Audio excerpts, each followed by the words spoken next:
항쟁위기 관차 9월호 딜레마 중 정세. 반제 진영의 정치 군사적 승리.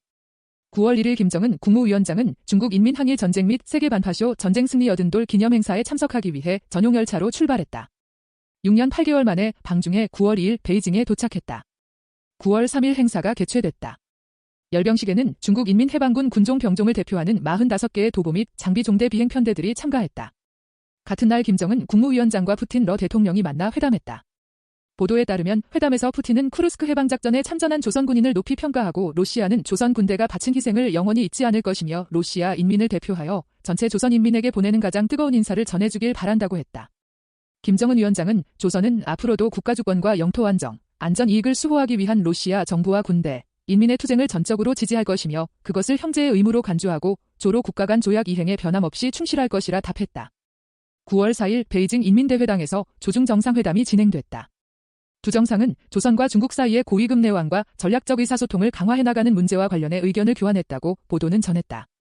이어 대외 관계 분야에서 양국 당과 정부가 견지하고 있는 자주적 입장들에 대해 통보하고 국제 지역 문제들에서 전략적 협조를 강화하고 공동의 이익을 수호할 데 대해 언급했다. 시진핑 중국 국가주석은 조중이 운명을 같이 하고 서로 돕는 훌륭한 이웃이고 훌륭한 번이며 훌륭한 동지라고 평가했다. 회담 이후 시진핑은 김정은 위원장을 위한 연회를 마련했다. 조중러 정상들의 만남을 두고 외신들의 평가가 이어졌다. 로이터 통신은 시진핑 주석이 중국을 미국 이후의 국제질서의 관리자로 만들려 하는 상황에서 중국의 성장하는 무력과 지정학적 영향력을 과시하기 위한 것이라 보도했다.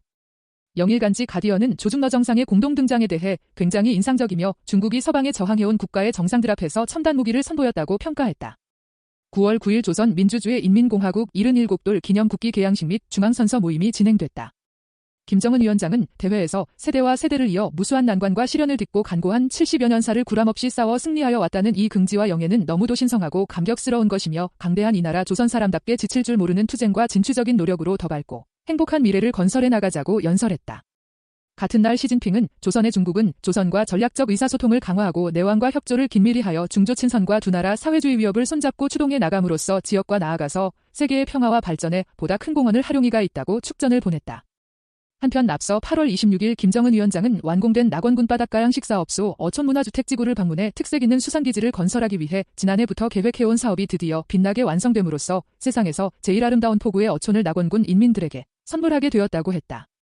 8월 31일 김정은 위원장은 낙원군 바닷가 양식사업소 준공식에 참석해 오늘 훌륭하게 개벽된 자기고장의 경이적인 현실을 체감하며 기쁨에 넘쳐있는 군주민들을 보니 인민을 위한 좋은 일을 또 하나 하였다는 무한한 긍지와 자부를 느끼게 된다고 밝혔다.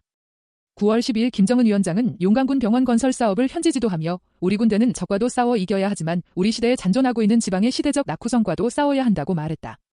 앞서 김정은 위원장은 9월 8일 구성시 병원 건설 현장을 현지 지도했다.